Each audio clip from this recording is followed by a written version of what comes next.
ঝালকাঠিতে নির্বাচনী জনসভায় বক্তব্য দিচ্ছেন জামায়াতে ইসলামের আমির ডাক্তার শফিকুর রহমান। সরাসরি চলে যাচ্ছি তার কাছে।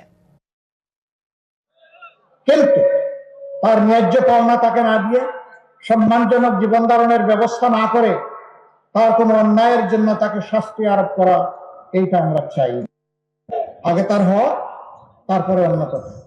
এভাবে রাষ্ট্রে সরকারি, আধা সরকারি, বেসরকারি, স্বায়ত্তশাসিত মিল, ফ্যাক্টরি, ইন্ডাস্ট্রি, যত জায়গায় যত চাকরি বাকরি আছে,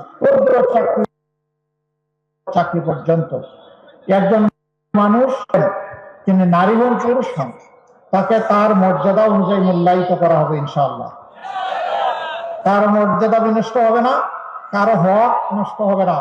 যে যেখানে চাকরি করবে ওই জায়গায় তার রিজিকের ঠিকানা আল্লাহ তাআলা বানায় দেবেন এবং সম্মানের সাথে সে সেখানে থাকবে, সম্মানের সাথে সে বসবাস করবে, নিরাপত্তা তার জীবনে নিশ্চিত করা হবে ইনশাআল্লাহ। সম্মানিত